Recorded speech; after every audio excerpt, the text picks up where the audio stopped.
So a few months back, I was invited to actually speak at a religious liberty event for the Seventh Day Adventist Church in the Hanson Seventh Day Adventist Church in Brooklyn, New York.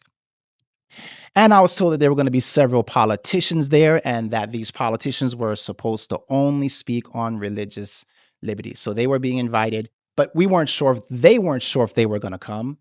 And to me, I was like, "Hey, listen, if I'm able to be there and to preach a message on religious liberty and the separation of church and state in the presence of um, politicians," and I was told there were going to be politicians from the left, politicians from the right, and I was like, "Lord, what an opportunity! What an opportunity!" I was told they were not going to be politicking, and so anyway, we accepted the invitation. And when we got to New York last weekend, Friday, and we were fellowshipping with some of the with actually one of the organizers of the event. And I remember we were there eating lunch Friday afternoon, and he was on the phone with several of the politicians' um, offices, and they were like taking notes, like, okay, so remember, no uh, political talk. Um, and then I even heard him over say, make sure that they greet the speaker, the pastor that's going to be speaking. And in my head, I'm kind of like, they don't even know me, like, but hey, it's a formality, so let it be. And so I'm looking forward to, hopefully meeting all of these politicians, because man, what an opportunity to be able to share with them, even if I don't get to do it there. I didn't know how long they were going to be sticking around or what. I had no clue. But even if I got to meet some of them, that the Lord would be able to plant seeds later down the road, I thought, man, what a great opportunity. So Sabbath morning comes around, and the only one that actually came early and actually walked into the back room while my wife and I were there, into the pastor's office, was Zoran Mamdani. Zoran Mamdani. I didn't know what the guy looked like. I never heard his name before. I didn't know he was running for mayor, because I don't follow New York politics. Like, I think I may have asked my wife, "Oh, who's that again?" And she's like, "The guy that's running for mayor." This is like, 20, 30 minutes before he comes into the office.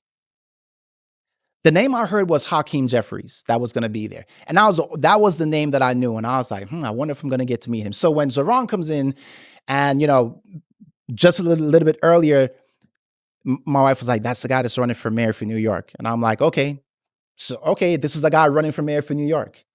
I didn't know he was as well known as he was. I didn't know that.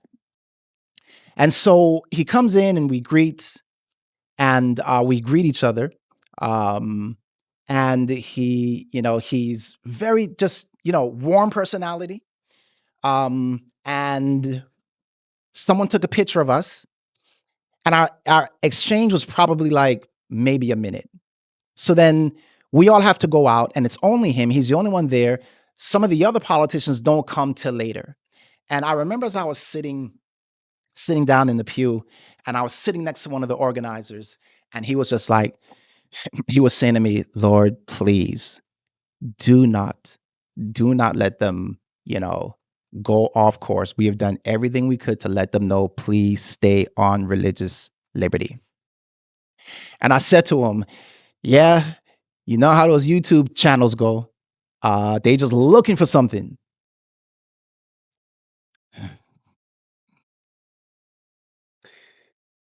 So Zoran gets up, and he's speaking, and he says, "I want to thank Ivor." I don't even know what he said. I think he said Ivor Mears. What He butchered my name, and I was like, "Well, no one's gonna even recognize that." And I just kind of chuckled in my mind, like, "Yeah, because he doesn't know me." Evie Mar, whatever he said. And so,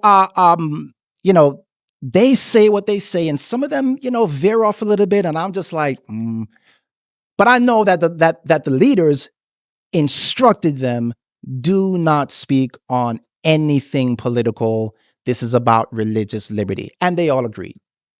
So I get up and I do my sermon. It's on Revelation chapter 13. It's on the third angel's message. It's on the close of probation. It's on the apostate Protestantism. It is our message. We leave the following day.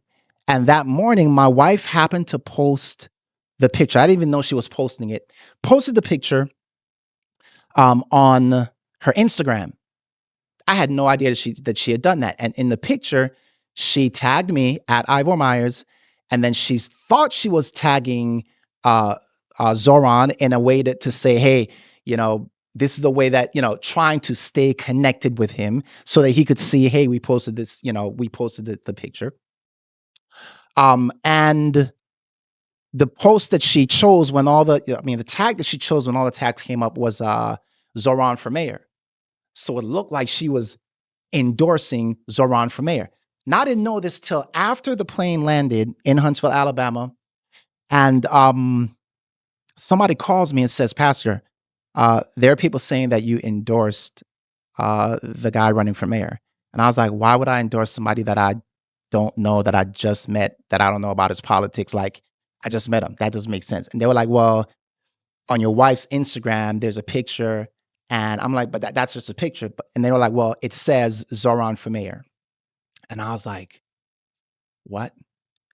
So I opened my phone, looked at the picture, and I was like, Tom, like this is saying that we're endorsing this guy for mayor. And she's like, no, I'm tagging him. And I was like, well, we got to tag him with something else because we're not endorsing him. And she was like, okay. And it looks like this is his wrong tag anyway. So she took the picture down, put it back up. By the way, they had already told me this picture has already been shared and people are saying you're endorsing a candidate. If I had been endorsing a candidate, the picture would still be up with the hashtag.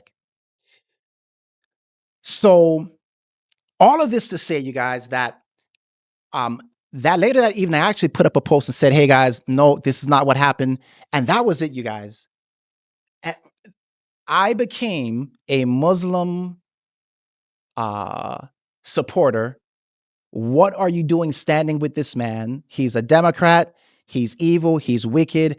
And in essence, the sentiment was, this man taketh pictures with sinners. There's a basis of the message, you guys. There's a basis of the message. I remember within the last month, a lot of my Adventist brothers and sisters were talking about the importance of context and how you can't take a sentence from someone online out of context. And, you got to look at the context. And even though things, may seem X, Y, and Z, you got to look at the context. And so surely I was like, well, they're going to consider context. They're going to know that. But no, the same people that were talking about context suddenly didn't matter.